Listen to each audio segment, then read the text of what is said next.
Bonjour tout le monde, Josée Durocher pour Humanoïde. Cet épisode vous est généreusement présenté par H2H Stratégie. Le sujet du mois, diversité et intimidation. Humanoïde, ça commence maintenant.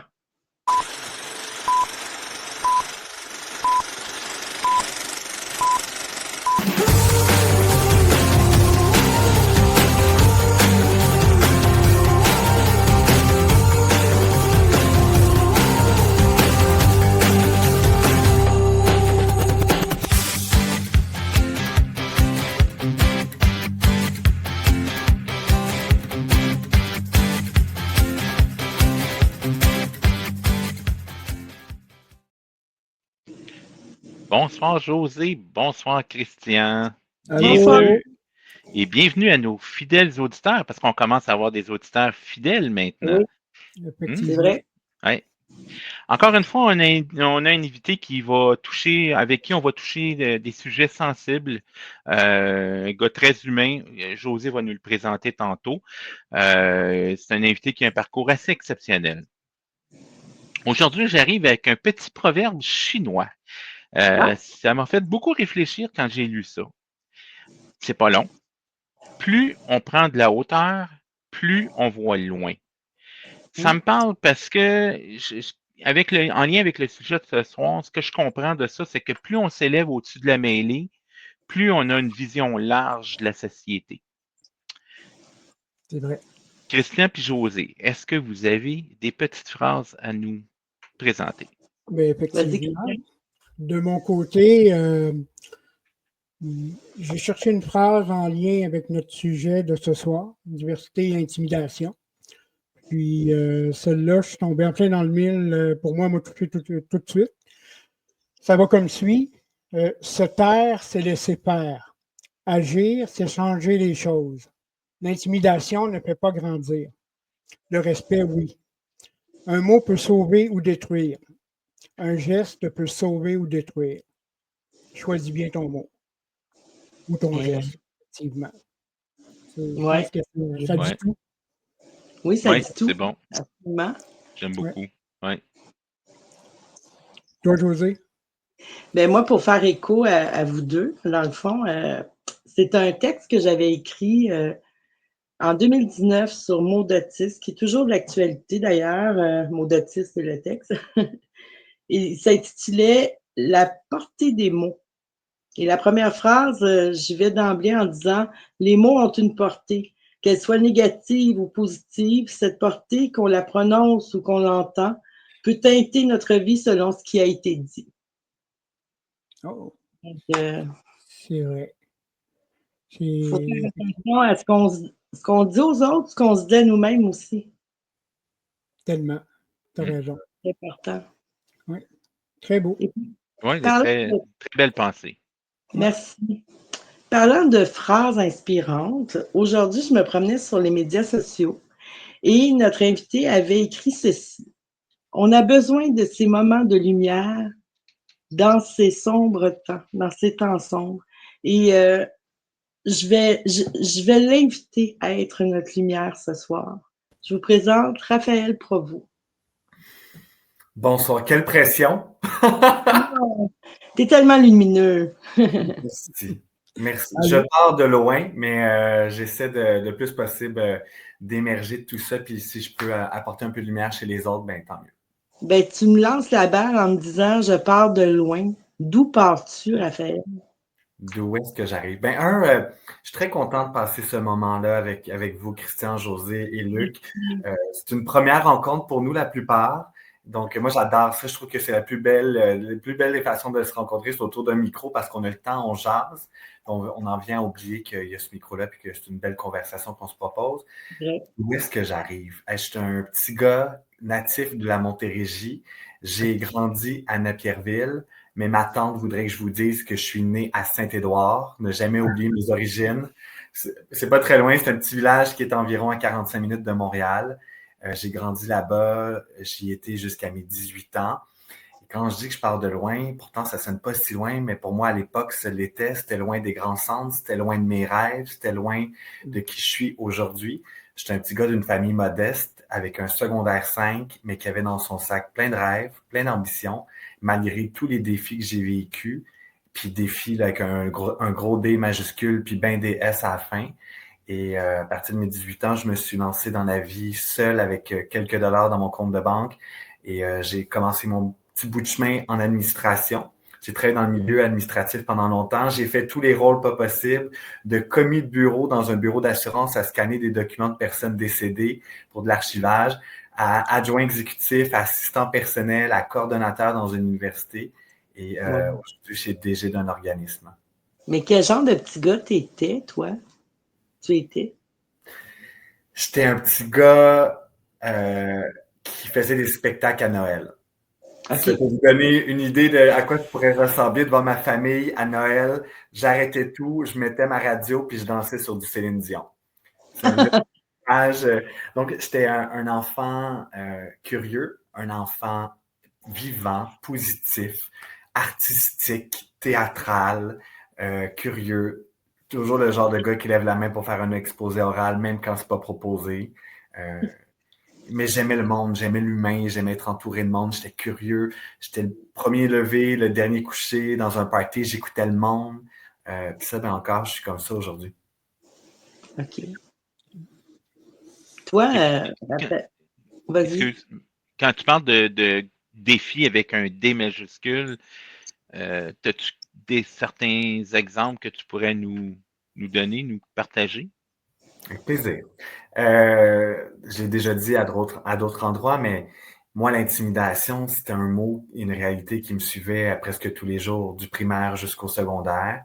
Il n'y a pas une journée où je me faisais pas insulter, où je sentais pas une pression, où je me sentais pas mise à l'écart, parce que je sortais du lot. Moi, j'ai fait mon coming out à l'âge de 17 ans, devant toute ma classe, en secondaire 5. Okay. Mais jusqu'à ce moment précieux de ma vie, j'en avais presque jamais parlé. Et c'est les gens qui me collaient des étiquettes qui n'étaient pas forcément les bonnes ou encore moins les bons mots pour me définir.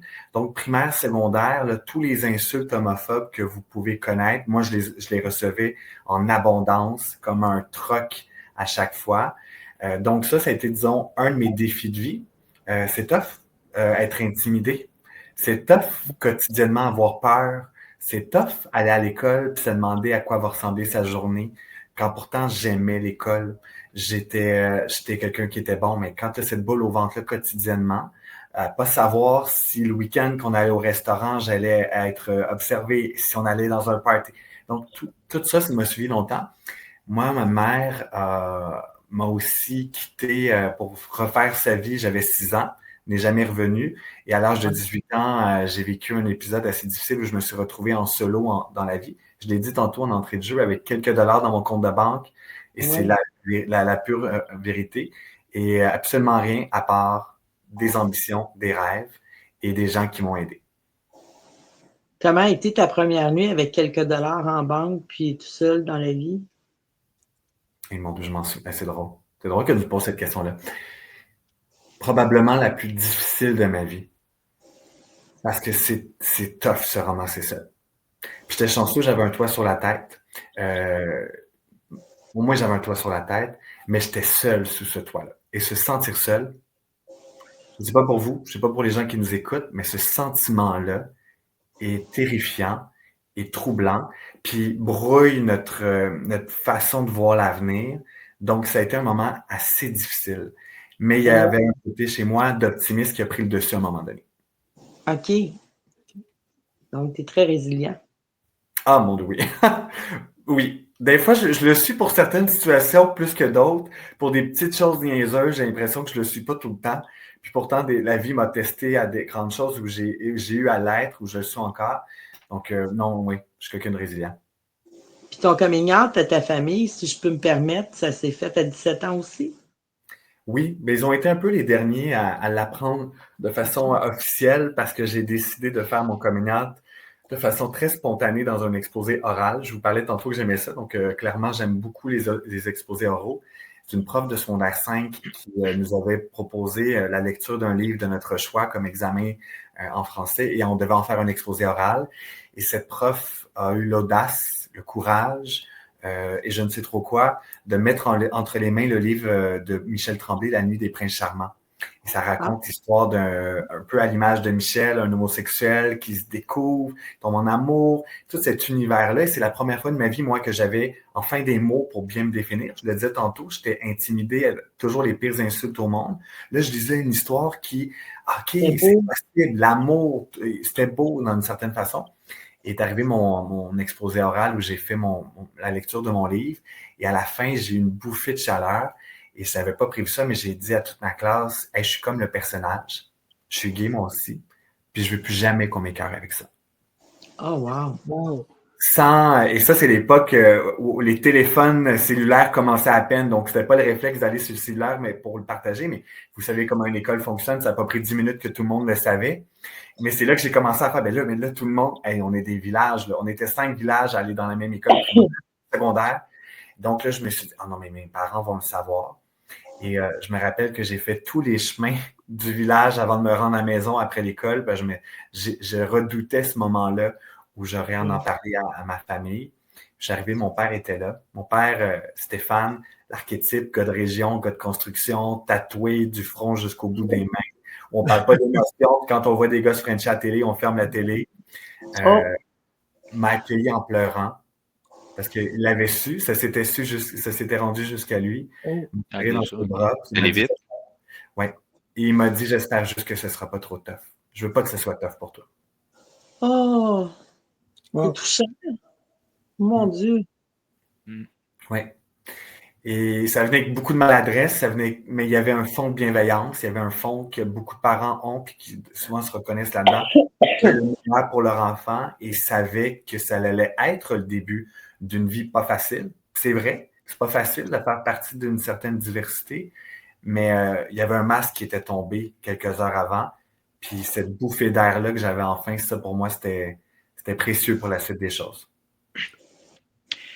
Est-ce que après cette sortie-là, à l'école, il y a eu des changements? Oui. Puis assez drastique. C'était à la mi-secondaire 5. Moi, j'avais mis bien des petits rêves de côté, dont animer mon bal de finissant. Je me disais, ça ne sera jamais possible en étant la tête de Turc comme ça. Et finalement, j'ai animé le bal de finissant avec le gars le plus populaire de notre cohorte. Et tout n'a pas arrêté du jour au lendemain. Ce n'était pas une baguette magique qui fait que les gens arrêtaient d'être forcément méchants ou ignorants. Mais il y a eu une énergie qui a changé parce que je m'appropriais ma propre réalité. Puis ça a pris le contrôle sur le reste. Les gens, à un moment donné, quand tu l'as dit que tu es gay, tu as beau me répéter que je suis gay de tous les bords, de toutes les façons. Voilà. Fait que oui, ça a changé quelque chose. Ça a surtout changé quelque chose chez moi. Est-ce que tu dirais qu'aujourd'hui, tu es encore victime d'intimidation parfois? Ah ben oui. Ben oui. Ben oui, tout le temps. Que ce soit sur les médias sociaux, que ce soit dans la rue parfois. Ça m'arrive 3-4 fois par année de me faire insulter. C'est arrivé il y a quelques mois dans les rues dans le Vieux-Québec où je marchais pour aller prendre un café puis un passant qui m'a traité de petite fif. C'est arrivé à Montréal. C'est arrivé il y a quelques semaines des jeunes en voiture qui baissent la fenêtre juste en passant à côté de moi en me traitant encore de petite fif. Donc, ça arrive. Ça arrive en personne. Ça arrive sur les réseaux sociaux. Et ça arrive aussi de façon insigneuse, les regards.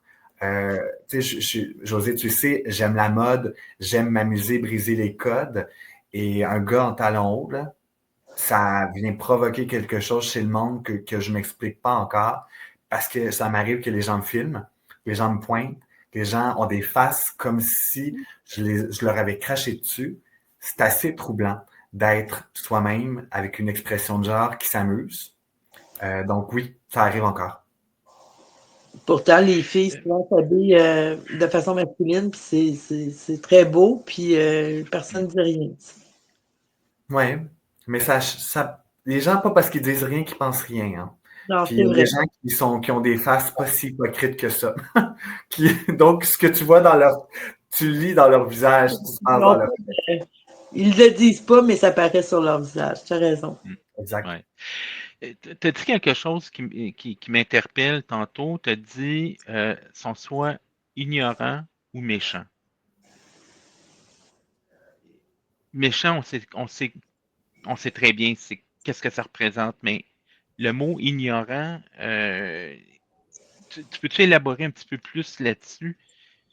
Oui, ben l'ignorance, c'est comme pour moi un carrefour qui peut mener à bien des affaires, qui peut mener à justement la méchanceté, qui peut mener à l'ouverture, qui peut venir à la bienveillance, qui peut nous laisser dans cette ignorance-là.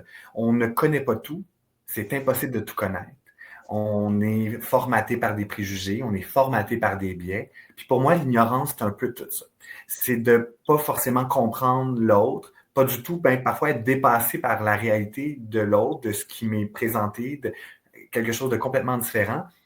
Mais nos réactions associées à notre ignorance, c'est là que ça peut devenir soit problématique ou ça peut être rempli d'optimisme.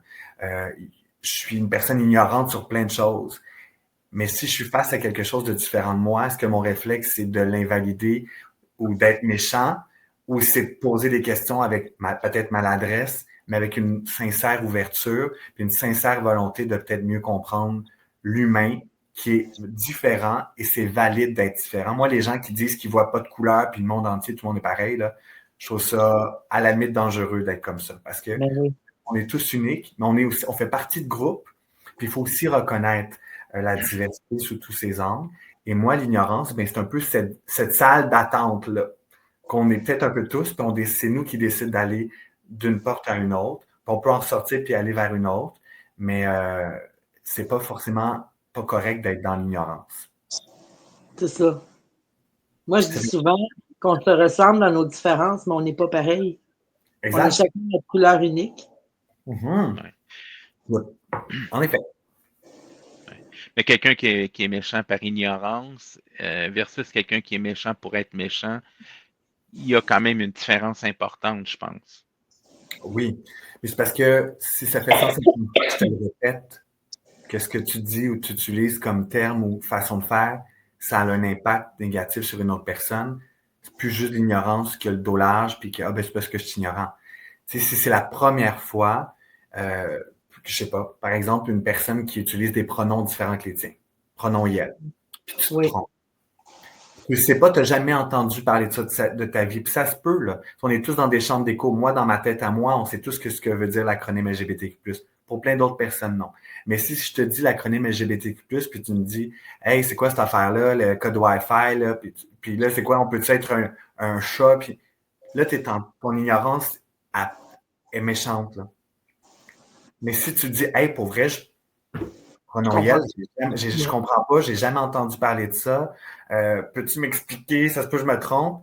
C'est ça aussi l'ignorance. Mais tu sais, ça peut être super maladroit, mais si la personne te le dit, puis tu répètes encore, puis tu te trompes encore, puis tu te retrompes, à un moment donné, c'est ça. Donc, ça ne nous rend pas forcément méchant être ignorant.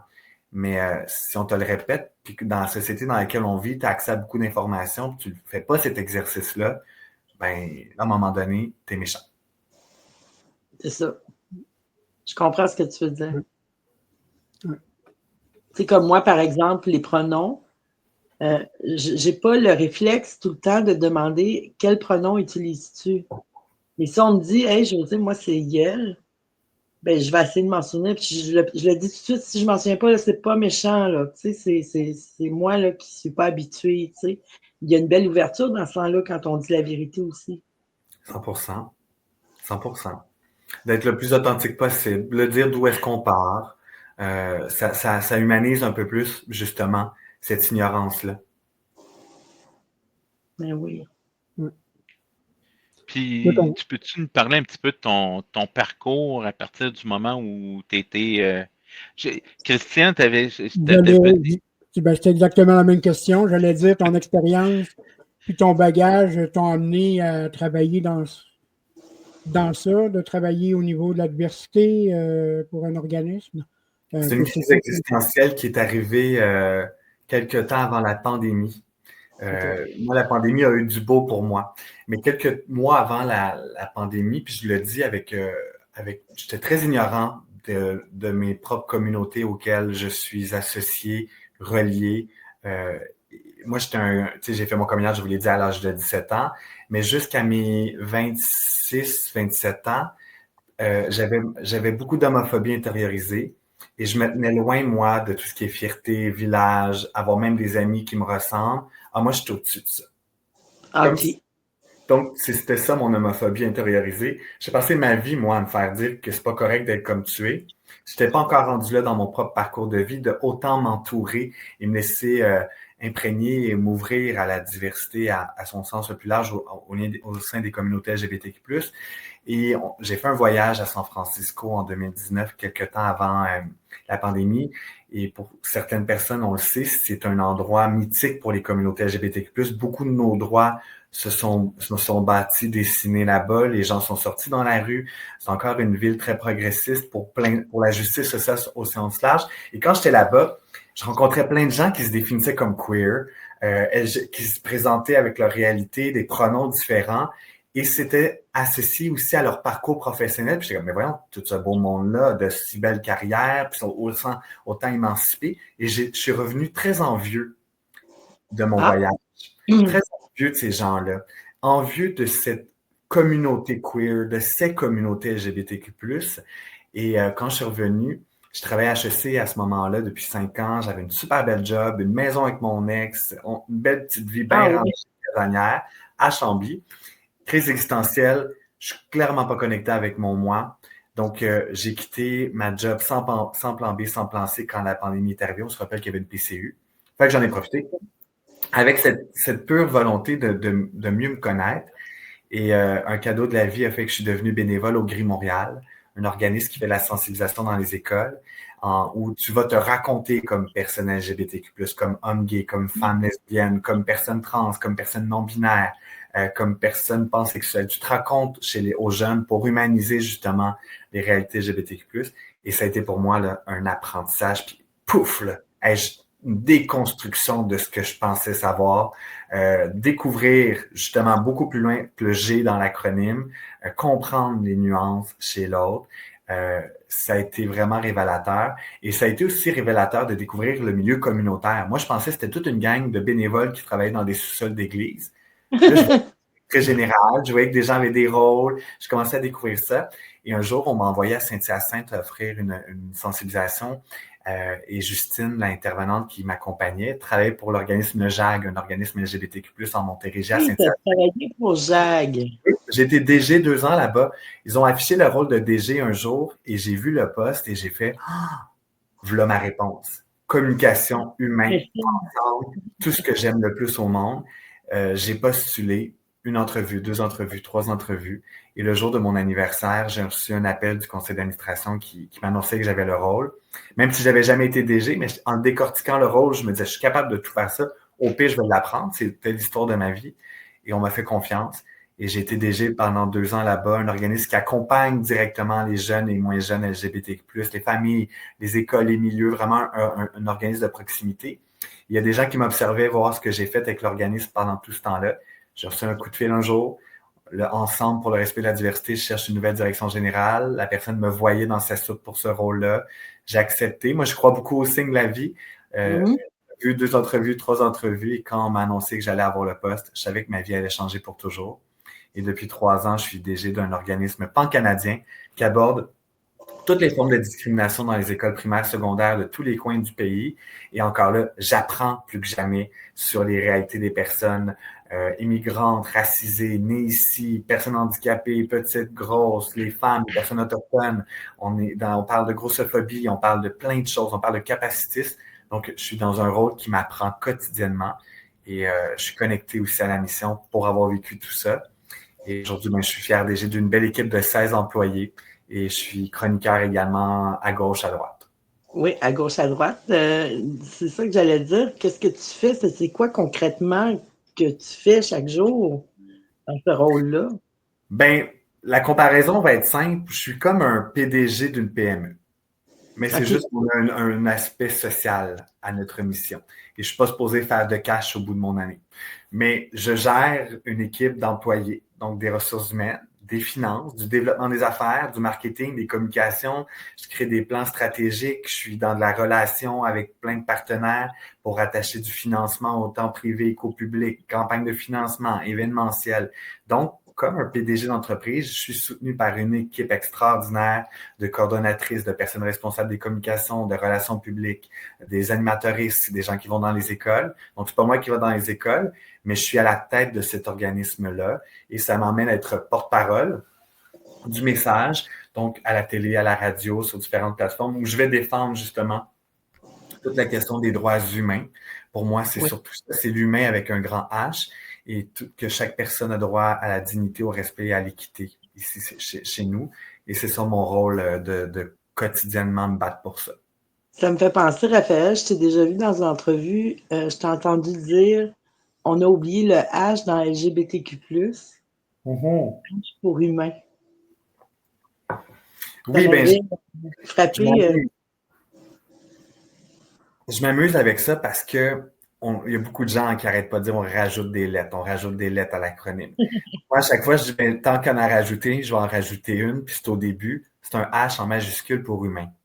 Puis après, c'est pas forcément important de comprendre toutes les nuances et la complexité de chaque réalité qui suit, mais quand on rajoute l'humain au début, ça change notre façon de voir les personnes trans, les personnes pansexuelles, les personnes aromantiques, les personnes bispirituelles. Puis pour moi, c'est une question, j'aime jouer avec les mots, j'aime jouer avec les jeux oratoires, puis parfois c'est juste une façon je veux pas invalider ou invisibiliser les réalités qui suivent. Non. Si je peux faire réaliser à nous deux personnes qu'on est des humains comme tout le monde, ben ça sera réussi.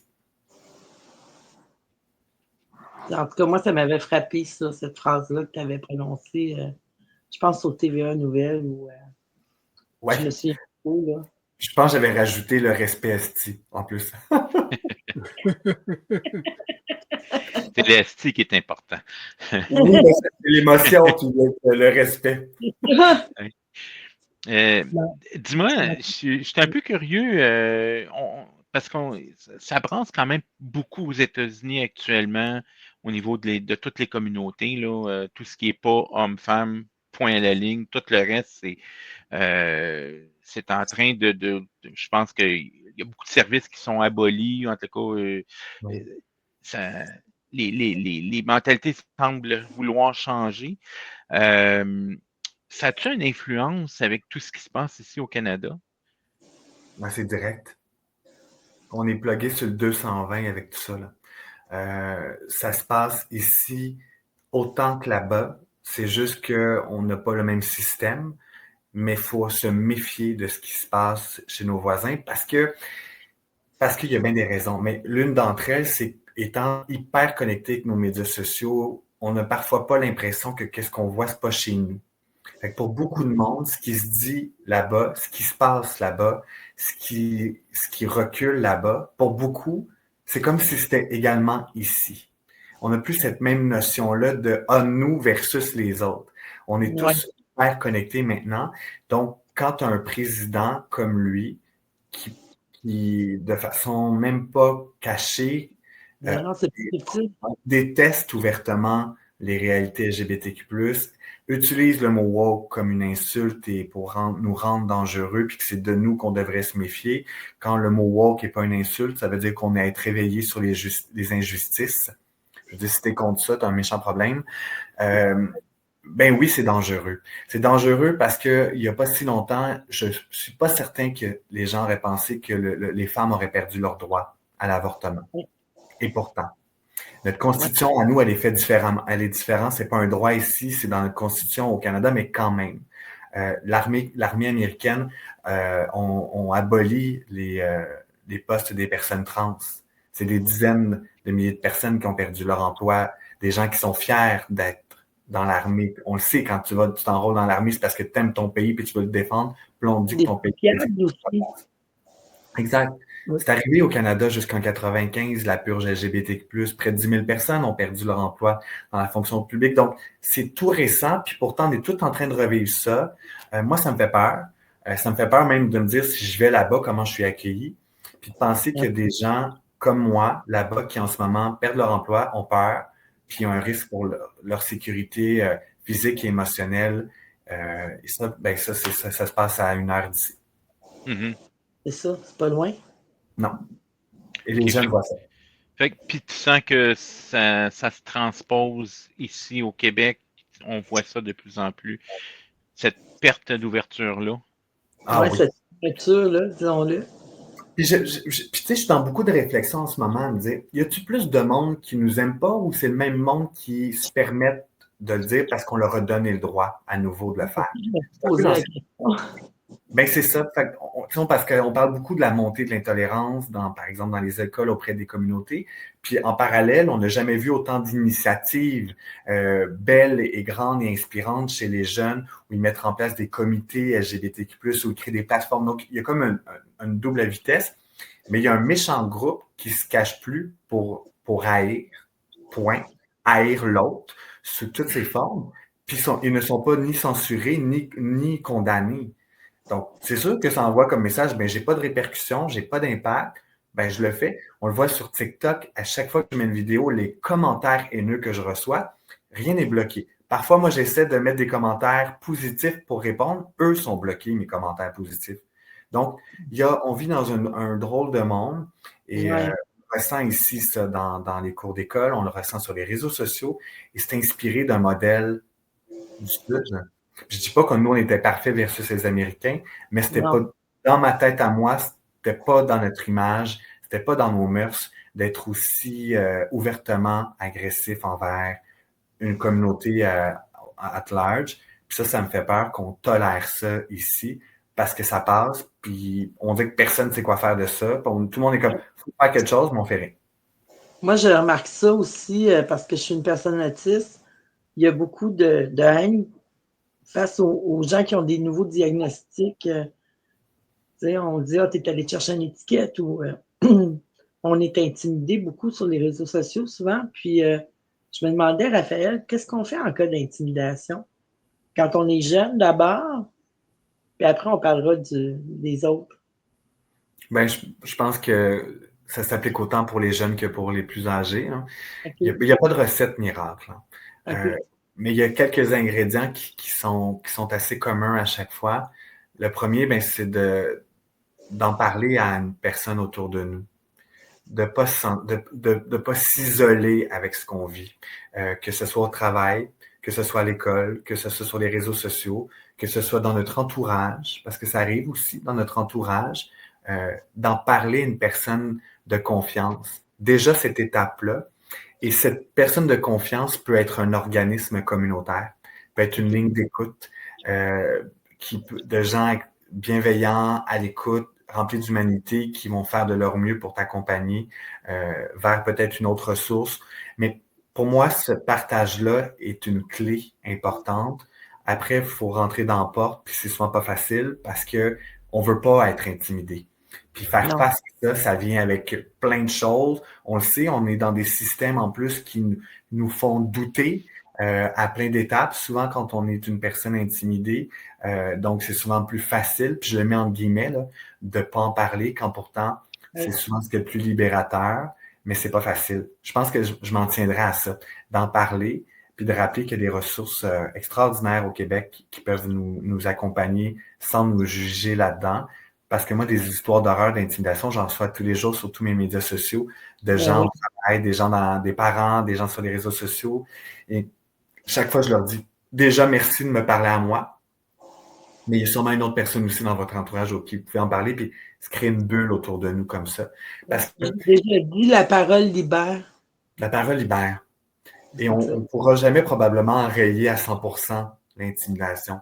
Mais on peut y faire face et lutter, puis jamais s'arrêter. Puis je pense que c'est peut-être ce qui nous est arrivé dans les dernières années. On s'est peut-être un peu assis sur nos lauriers en pensant que c'était réglé, puis ça a pris dessus. Fait que tenir ce mur-là, de dialoguer, de bienveillance entre nous, puis on va peut-être le contenir encore plus longtemps. Un mur positif. Oui, parlant de positif, tu me sembles être un gars extrêmement positif. Tu n'as pas l'air à être un gars qui va s'apitoyer sur son sort. Est-ce que ça t'a aidé dans ta jeunesse à passer au travers le fait d'être toujours positif et de voir le bon côté des choses? Oui. Oui. Est-ce que ça t'aide toujours? Ah ben oui. Aujourd'hui. Ça m'aide tout le temps. Puis je suis pas, j'essaie de pas tomber dans le positivisme toxique, là, style coach, puis que dans chaque situation, il faut aussi se connecter à nos émotions quand il nous arrive quelque chose, d'être en colère, d'être triste. Je l'ai été, je le suis, je vais encore l'être. Je remercie mon psychologue de m'aider à me connecter à cet univers-là. Mais je pense que jeune, ce qui a été ce qui m'a sauvé, pour de vrai, c'est m'accrocher à ce positivisme-là, puis de peut-être être dans le déni des autres choses. Parce que ça aurait été peut-être beaucoup trop tough. Donc, je me suis accroché à ça. En effet. Je me suis accroché à mes rêves, je me suis accroché au petit bonheur que j'ai réussi à trouver quelque part. Puis je me disais, je peux pas croire que c'est le même partout, tout le temps. Je peux pas croire. Et je pense que c'est ce qui m'a mené à mes 32 ans aujourd'hui. Mais je veux pas avoir l'air du gars qui est juste positif. C'est pas vrai. Je me réveille souvent choqué de ce qui se passe ici, ailleurs, dépassé. Il m'arrive plein de choses. Quand même, tu sais, tantôt je vous racontais quand on baisse une fenêtre puis qu'on m'insulte, ça me ramène à mes années de primaire puis de jeunesse à chaque fois. J'en ai la tête qui chauffe, je suis pas bien, j'ai mal au cœur, je shake. C'est après que j'essaie d'en faire quelque chose de positif, mais une couple de minutes où je me sens pas bien, puis c'est pas vrai que c'est comme « Hey, c'est pas grave, ça va bien aller », puis c'est eux, non, je suis comme tout le monde, mais j'essaie d'en faire quelque chose après de positif. Je donne pas le droit à ces gens-là d'avoir le dernier mot sur ma vie à moi. Tu leur donnes pas ton pouvoir, finalement. Non, ils peuvent essayer de l'arracher, mais c'est à moi. Mais c'est à toi, ça reste à toi. On parlait d'ignorance tantôt. L'intimidation, ça prend quelle forme? Ça commence où? C'est large. Mais... C'est très large. Pour beaucoup de gens, ils se considèrent peut-être pas intimidateurs, mais ils le sont probablement. À force de répéter certains mots ou comportements problématiques, intolérables, qu'ils l'étaient à une autre époque, mais qu'ils sont encore moins aujourd'hui parce qu'on en parle. L'exclusion sociale peut faire partie aussi de ça. On a parfois des comportements où on exclut des gens parce qu'on est rempli de biais, de préjugés, puis c'est une forme d'intimidation. Des petits commentaires. Quand on écoute un gala à la télé un dimanche soir, puis qu'on passe son l'apparence d'une telle, d'un autre, sa robe, elle, puis qu'après nos enfants entendent ça, puis qu'on commence à que nos enfants intimident les autres sur leur apparence. Ben oui, c'est Nous, en tout cas, on se considérait juste comme des gérants d'estrade dans notre salon avec notre verre de vin ou notre mocktail. Ben, ça peut prendre toutes ces formes-là, comme ça peut être de la haine dirigée, ça peut être d'invalider toute une réalité parce que toi, tu la comprends pas. Parce que toi, pas parce que tu comprends pas quelque chose que ça n'existe pas ou que ça n'a pas moins de valeur que toi. Donc, ça prend différentes formes. Mais où est-ce que on l'a tous été probablement dans notre vie sans le vouloir.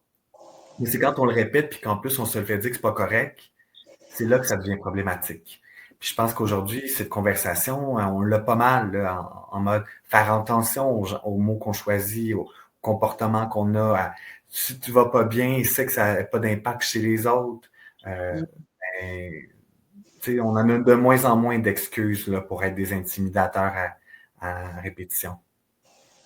Il y a différentes formes de violence, je pense aussi. Hein? Il y a la violence verbale, physique, la violence psychologique. Économique, comme gestionnaire encore aujourd'hui. Moi, j'essaie, là, puis je touche du bois d'être la meilleure version de moi-même comme patron, comme gestionnaire, mais je suis zéro parfait. Mais quand j'entends de mes amis, collègues qui ont des patrons qui leur crient après, qui les empêchent de faire certaines choses, hey, c'est arrivé, puis ça a l'air anecdotique, puis d'une autre époque, mais c'est arrivé il y a une couple de mois. J'ai un ami à moi qui travaille dans une très grande entreprise. Durant une rencontre où il souhaitait aller à la salle de bain, la grande patronne a refusé qu'il se lève pour aller à la salle de bain parce qu'elle trouvait ça insultant. Oui. C'était à ce moment-là. Quand il avait besoin d'aller à la salle de bain, devant tout le monde, elle lui a empêché d'aller à la salle de bain. On est en 2025. Tu te dis, mais voyons qu'il se passe encore des affaires de même. Ben, c'était encore toléré parce que là, on a la peur de perdre son poste, rapport d'autorité, rapport hiérarchique. quand c'est à cette personne-là de travailler sur elle, là, de gérer, de faire ça. Fait que malgré la conversation ambiante, tous mes amis de femmes subissent encore du sexisme, de la misogynie, des comportements problématiques. Il y a des hommes qui la subissent, mais... Ça arrive au travail, encore aujourd'hui, en 2025. Malgré le fait qu'on n'en parle plus jamais.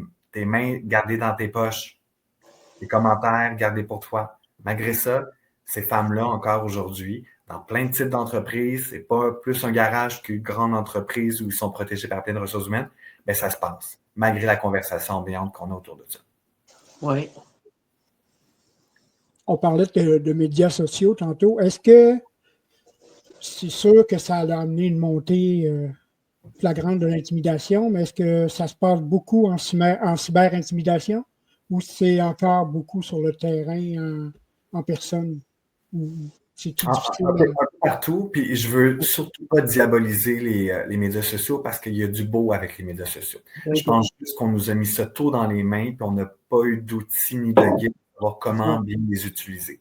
Parce que c'est des réseaux extraordinaires de connexion entre nous, se connecter au reste du monde, voir ce qui se passe, d'entrer en contact, d'apprendre, de voir qu'on n'est pas seul. Tout ça, ça a été propulsé à l'exposant à 1 million grâce aux médias sociaux. Donc, plus juste le téléjournal de 25 minutes le samedi pour nous informer, ni quelques émissions de télé pour se voir quelque part. Je peux me retrouver à quelque part rapidement. Par contre, je pense que les gens ont oublié qu'il y avait une autre personne aussi de l'autre côté de l'écran quand ils commentent. Et pourtant, c'est supposé nous connecter et il n'y a rien qui nous déconnecte plus que finalement les médias sociaux. Parce qu'on n'a pas appris à gérer ça. Il y a un organisme qui s'appelle Le Ciel à Montréal qui font de la sensibilisation dans les écoles justement pour bien comprendre. Jamais diaboliser. Il faut vivre avec notre temps, vivre avec cette technologie-là, mais on les utilise comment? Quand tu écris tel commentaire, oublie pas qu'il y a quelqu'un qui le reçoit de l'autre côté. Puis que ça peut peut-être avoir même un impact légal. On est protégé par une charte. Donc, tout ça, on l'a pas eu, cette éducation-là collective, ni les jeunes, ni les moins jeunes. Et là, on a ça entre les mains. C'est comme une bombe à retardement. Puis on a soit le choix de la faire exploser ou de faire quelque chose avec, puis de la transformer en énergie à la limite, puis que ça propulse autre chose. Mais je pense qu'on est à un carrefour en ce moment où on est dépassé par son utilisation et ça donne des dérapages qui se répercutent aussi dans la vie de tous les jours parce que ça reste que c'est des humains qui l'alimentent. Donc, pour se rendre problématique sur une application, il faut l'être un petit peu. Tu n'es pas juste méchant sur Instagram, tu l'es potentiellement aussi dans ta vie privée. C'est juste que là, tu te sens protégé, tu te sens aussi validé aussi par d'autres parce que TikTok, quand tu es méchant, tu as plein de likes. C'est vrai. Tu te sens populaire, puis tu te sens plus seul parce qu'il y a plein de monde qui te valide dans ta méchanceté. Exact. Ça, c'est dangereux, ça. Oui, très dangereux. Ouais. Là, on a juste à penser, dernièrement, il y a eu beaucoup de suicides chez les jeunes qui ont été médiatisés. Moi, en tout cas, je suis venue le cœur gros, là. C'est épouvantable. Une petite fille de 9 ans, je pense, qui s'est enlevée la vie. En France. En France. Sarah, de son prénom, qui s'est enlevé la vie. Personne, peu importe son âge, qui devrait penser à ça comme solution. Ça n'en est pas une. Ça ne devrait pas être une solution, du moins, à s'échapper de ce qu'on peut vivre de mal. Mais qu'une enfant de 9 ans, parce qu'elle vivait de l'intimidation à l'école en lien avec son apparence physique, en a eu cette fatalité-là. J'ai écrit un mot par rapport à ça. J'ai dit, il va falloir qu'on s'accroche à la vie ensemble. On peut pas laisser ça passer. Puis je trouve ça terrible, vraiment terrible. Et après, j'avais vu quelques jours après qu'au Québec, la Fédération des comités de parents avait partagé une recherche où il démontrait que 55% des jeunes au Québec se disent victimes d'intimidation. Fait que c'est qui le prochain? C'est qui la prochaine de ce lot-là? Moi, je veux pas que ça arrive. Puis avant de se rendre à un suicide, il y a plein d'étapes extrêmement troublantes. Puis il y a plein de gens qui sont dans chacune de ces étapes-là. Moi, ça me fait peur. Et c'est pour ça qu'il faut qu'on parle, Puis il faut qu'on s'écoute. Je pense qu'il faut qu'on s'écoute parce que ça me fait peur, ce genre de situation. Puis tu sais, la France, c'est à côté. C'est nous quand on entend des histoires comme ça. c'est arrivé, je pense, la semaine passée, il y a quelques semaines, autour du 20 octobre au Québec, une jeune s'est fait tabasser et les jeunes se filmaient et ont mis ça sur Snapchat et la mère a quasiment appris ça en live. C'est très violent à part ça, hein? Au Saguenay, dans un parc. Donc, des gens viennent à la violence, filmer, en faire quelque chose, puis se faire... je trouve ça troublant. Ouais. C'est troublant. T'en parles, puis ça m'émeut, mais pas dans le bon sens. Vas-y. Oui, j'allais dire. Est-ce qu'il y a un profil type d'intimidateur? Est-ce que parce que tu es un parent intimidateur, ton enfant risque de l'être? Tantôt, tu en as parlé un petit peu là, quand on parlait de gala et tout ça, mais est-ce qu'il y a un profil type? Est-ce qu'on peut les voir venir ou pas vraiment? Je vais vous faire un dessin, puis on va le trouver, cette personne. C'est pas aussi simple que ça. Okay. Il n'y a pas de profil si type que ça, de se dire, parce que j'en ai vécu, je vais en faire vivre, parce que je suis ça, je vais le faire. Ça serait encore tellement trop facile de tomber dans c'est un groupe versus un autre. C'est plus nuancé que ça. Okay. Je pense qu'on peut tous être à risque de l'être. Il y a des gens qui en prennent conscience, il y a des gens qui travaillent, il y a des gens qui peut-être par l'environnement dans lequel ils travaillent. En même temps, il y a des gens élevés par des gens extraordinaires qui deviennent des gens extrêmement problématiques. Et inversement, tu as des gens élevés par des gens extrêmement problématiques qui deviennent des perles et des étoiles dans notre société. Donc, cette cohérence-là, c'est pas dans notre ADN. Je veux dire, il y a personne qui naît raciste, il y a personne qui naît homophobe, il y a personne qui naît sexiste. On le devient puis on l'apprend quelque part. Mais c'est pas forcément un événement pointu dans notre vie qui fait que ça arrive. Ça peut être un cumul de plein de choses. Et c'est pour ça qu'on a tous une responsabilité sociale dans cette prise de solution-là. Parce que c'est pas juste à l'école. L'école a beau faire de leur mieux, mais si les jeunes retournent à la maison puis qu'ils sont dans un environnement qui encourage des comportements problématiques, ça c'est limite ce qu'ils ont appris à l'école. Et inversement, si dans une maison hyper bienveillante où le respect fait partie du menu à tous les soirs, mais qu'à l'école, on n'en parle jamais du respect puis qu'on ne parle jamais d'empathie, ben c'est assez tough aussi de poursuivre cette conversation-là, puis on est teinté par les gens. Donc, il n'y a pas ce profil type-là. Ça serait trop facile de pointer une certaine personne, de dire c'est eux, pas eux. Mais il faut faire attention parce qu'on est tous à risque de l'être, puis il faut qu'on en prenne conscience. Raphaël, on parlait des pronoms tantôt, puis là, tu viens de dire tous. Puis je l'ai bien entendu, ton tous. Dernièrement, il y a quelqu'un de bien pensant dans la politique qui a décidé que ces pronoms-là, il n'y avait plus lieu d'être. Qu'est-ce que tu en penses? Il fallait interdire l'écriture inclusive. Puis il faut quand même paramétrer ce qui a été partagé. Là, c'est dans les communications du gouvernement, donc c'est pas l'imposer au reste de la société, mais ça envoie quand même un message clair quand le gouvernement du Québec prend position de façon aussi drastique sur, pour moi, ce qui n'est pas un enjeu de société en ce moment, l'écriture inclusive. Là. Je pense qu'il y a beaucoup d'autres dossiers à régler. Je pense que ça détourne l'attention sur d'autres choses. Mais ça démontre à quel point ils sont peut-être eux-mêmes dépassés par ce que c'est. Puis je vous le dis, c'est pas simple l'écriture inclusive versus l'écriture épicène. On l'a vu, le pronom YEL, c'est une combinaison de il et de elle. Donc, certaines personnes non-binaires vont l'utiliser. On l'utilise dans certains panneaux publicitaires pour rendre une écriture dite plus fluide au regard ou même à la lecture. Mais encore là, c'est comme tout. Moi, je crois beaucoup à tout. Quand il y a un changement, il y a des étapes importantes à respecter. La concertation, prendre son temps, écouter, peut-être s'adapter, répéter. C'est peut-être des étapes qui n'ont pas été faites dans le processus auprès soit du gouvernement ou de la société. C'est une autre affaire. Comme on s'est mis à parler vite d'écriture inclusive, il y a des partout, un peu partout. Puis je ne suis pas sûr que tout le monde comprend pourquoi il y a un point entre deux affaires, puis pourquoi. Je pense que ça va prendre son temps, mais le français, c'est une langue extraordinaire parce que c'est une langue qui a su évoluer avec son temps. J'espère qu'elle va continuer de l'être. Il y a des mots qui ont apparu dans notre langue à travers le temps. D'autres ont disparu. Ça s'adapte avec qui on est, mais il y a des gens humains qui se sentent inclus quand on utilise cette écriture-là. Puis il faut qu'on le considère, puis il faut faire attention quand on interdit quelque chose comme ça parce que ça envoie un message à bien du monde qui n'ont pas leur place.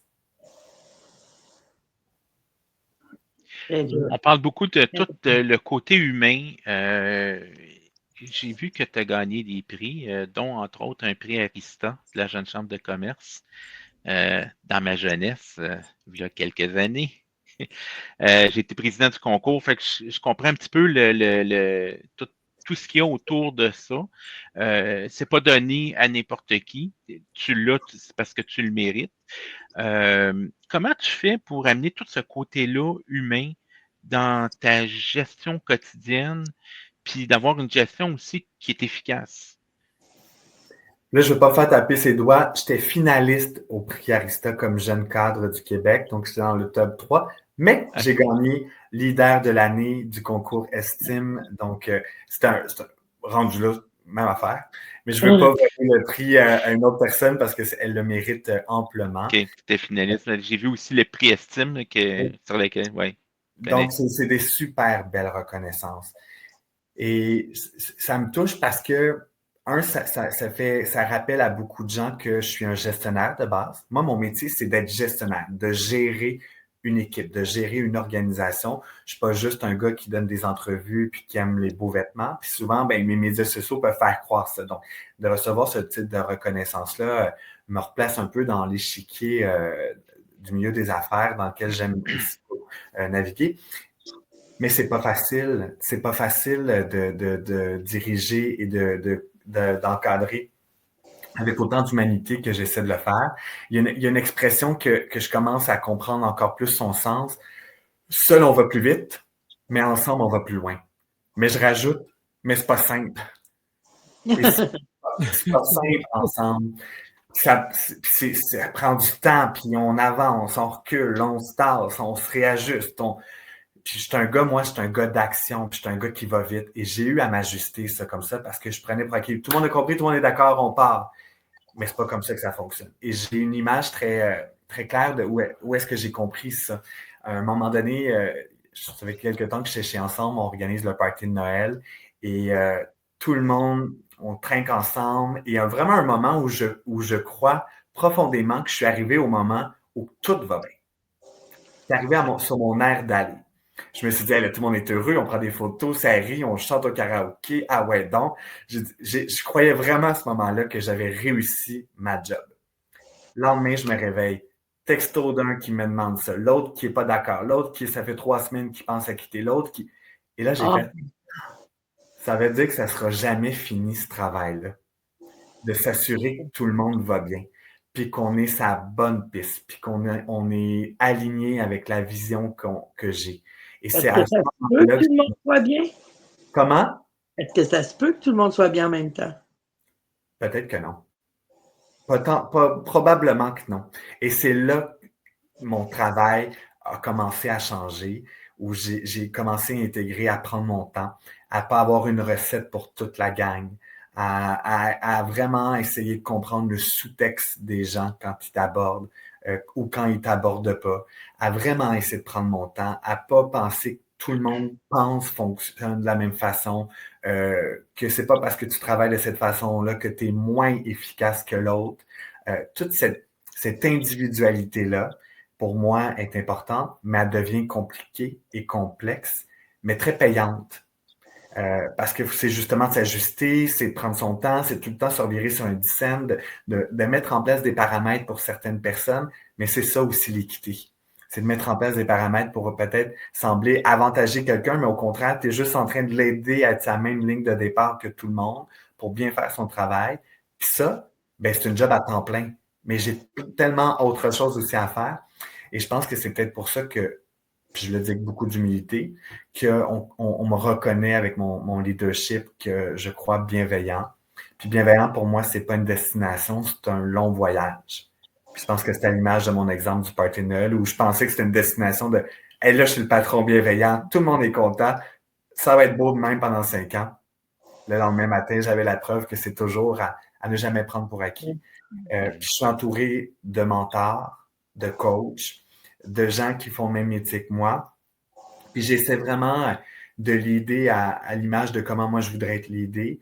Puis je rajoute tout le temps, il y a un motto que j'aime beaucoup, tout faire avec sérieux sans jamais se prendre trop sérieux. Pour moi, c'est important aussi, ça, dans le quotidien, d'avoir du plaisir à faire ce qu'on fait. C'est la chose la plus importante.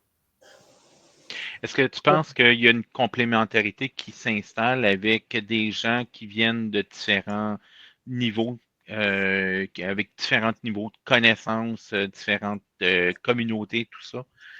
Tellement. C'est le pouvoir de la diversité. C'est le pouvoir de la diversité en société, c'est le pouvoir de la diversité dans une salle de conférence, c'est le pouvoir de la diversité dans des prises de décision. Moi, j'aime être challengé. Puis il faut parfois mettre beaucoup d'eau dans son vin. Mais c'est là que ça devient. Il y a quelque chose qui émerge de payant, que j'ai pas vu, que j'ai pas considéré. Ça change tout, ces perspectives-là. Après, t'en laisses d'un peu tout ça. Mais moi, c'est quelque chose que j'aime. Et c'est un peu à l'image de l'organisme pour lequel je travaille. On est une équipe très diverse. On ne représente pas toute la diversité, mais j'essaie d'avoir le plus de talents différents, de points de vue différents, de backgrounds différents, de voir le potentiel chez les gens aussi. Moi, il y a des gens qui ont vu le potentiel chez moi. Je vous l'ai dit, je suis un gars qui a un secondaire 5. On m'a fait confiance. Puis aujourd'hui, je suis où je suis parce qu'il y a des gens qui ont fait confiance à ce potentiel-là. J'essaie aussi d'avoir cette marge-là de voir le potentiel chez les gens. Mais je trouve ça beau et payant. Mais c'est pas toujours simple d'avoir plein de gens qui pensent pas pareil autour d'une table. Non, ça doit pas. C'est clair. Moi, Raphaël, toi, là, tes rêves, d'abord ta mission de vie, parce qu'on a parlé de ta mission professionnelle, mais ta mission de vie, à toi, tu dirais que c'est quoi? Ma mission de vie à moi, ce serait quoi? D'être le plus bien possible avec moi-même, Wow. avec mes choix, avec où est-ce que je suis, avec les gens qui m'entourent. J'essaie de ne pas me définir que par ma carrière, ce qui a longtemps été mon ambition. Là, je suis à un carrefour où elle prend beaucoup de place et je ne veux pas qu'être ma carrière. Je veux pouvoir que ma carrière m'emmène à faire plein d'autres choses. Mais je pense que ça va toujours être les deux ingrédients qui me manquaient pendant longtemps, l'humain puis communiquer. Je pense que c'est ce que j'ai envie de faire le plus longtemps possible, autant au niveau personnel que professionnel, c'est d'être en connexion avec des humains puis de communiquer, d'apprendre d'écouter. C'est offrir des conférences un jour devant 1 million de personnes en TED Talk, ce sera ça. Mais je veux aussi pouvoir avoir des conversations autour d'un verre de vin, des gens qui m'inspirent, que j'aime, puis que ce soit vrai, puis que j'apprenne. Donc, c'est un mélange de tout ça. La politique me tente un jour. Où, quand, comment, je ne sais pas encore, mais j'ai vu la série La candidate sur ici, tout.tv il y a de ça quelques temps. Oui. Et c'est la première fois qu'une série me faisait pleurer comme ça. Puis pourtant, ça n'avait rien de bien un appel. J'ai vu ça, je me suis dit, hey, je pleurais, j'étais chez mon père, j'écoutais ça sur l'heure du lunch un peu par hasard et j'ai eu un appel. Je veux comprendre et je veux voir un jour si je peux être pertinent avec ce levier-là dans notre société pour faire avancer certaines choses. Fait que peut-être un jour, mais en ce moment, je suis pour le meilleur des partis. Ça s'appelle Ensemble pour le respect de la diversité. Qu'est-ce qu'il reste à faire sur le terrain, Raphaël, pour faire avancer les choses?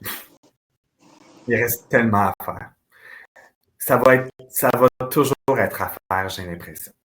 Je pense qu'il ne faut juste jamais arrêter d'avoir ce genre de conversation-là. Il ne faut jamais arrêter d'espérer. Je pense qu'il ne faut jamais arrêter d'apprendre, de se remettre en question, de se brasser, de se rappeler d'où est-ce qu'on vient. On a une belle devise au Québec qui s'appelle « Je me souviens », je ne sais pas à quel point on l'applique tout le temps. Se souvenir d'où est-ce qu'on arrive pour peut-être mieux avancer. Ça va toujours être à refaire. Puis je pense que c'est justement mon interprétation à moi qu'on s'est peut-être un peu relâché dans les dernières années. Et là, il y a des gens qui attendaient que ça se relâche pour pouvoir reprendre le dessus. Puis je pense qu'il va falloir qu'on se rappelle qu'on a choisi ici et que ça devrait être comme ça partout ailleurs, des valeurs dont le respect. Et le respect au sens le plus large entre nous, vivre et laisser vivre, mais dans le respect, la considération. Oui. Puis ça, faut qu'on se rappelle. Puis, parce que c'est intolérable, la haine. Et nous, qu'est-ce qu'on peut faire pour faire des changements autour de nous? On a tous un rôle à jouer. Tout le monde, tout le monde, tout le monde, tout le monde.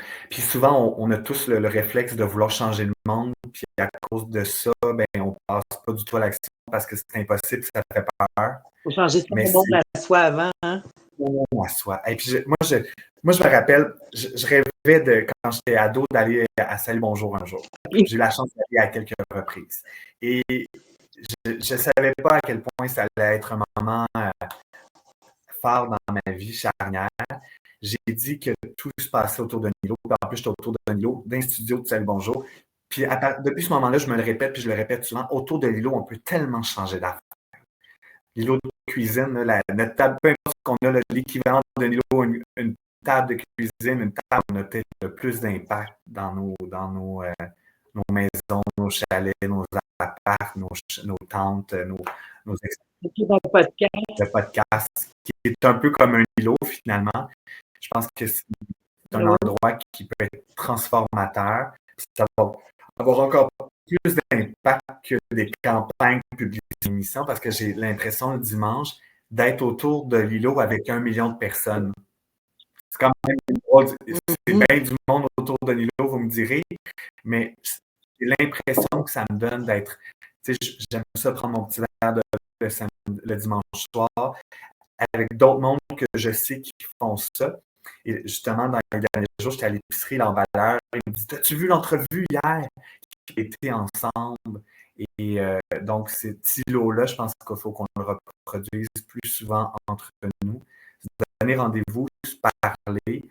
Puis ça, c'est pas sur les réseaux sociaux que ça se passe, c'est dans la vraie vie. Le temps étant ce qu'il est, on a fait notre heure d'entrevue. Moi, je me sens privilégié de t'avoir eu pendant 1 heure juste à nous 3. On va partager ça avec plaisir. On va essayer d'en faire un îlot. Merci. Merci de m'avoir invité. Merci de m'avoir fait confiance. Merci d'avoir créé cet espace-là. Et si ça peut juste nous avoir, nous, 4, fait du bien, c'est déjà ça de réussi. On ne se met pas de pression d'autres, mais s'il y a une autre ou 2 autres personnes qui peuvent embarquer, puis jaser avec nous, puis provoquer une affaire, ma mission est réussie. J'ai communiqué, puis je t'ai entouré de beaux humains. Fait que moi, ma mission est faite. Écoute, Raphaël, à chaque mois, à chaque podcast, j'offre un cadeau à l'invité. Et à toi, j'ai envie d'offrir celle-ci. Aime ton histoire, ne la juge pas plus qu'il ne faille laisser les autres la juger.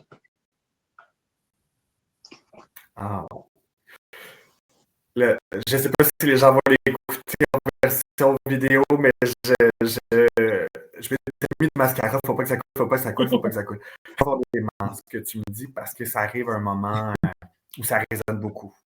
De ne pas juger mon histoire puis de la laisser me laisser faire des choses. Vivre, respirer. Oui, pas me remettre un masque. Je veux pas reporter le masque.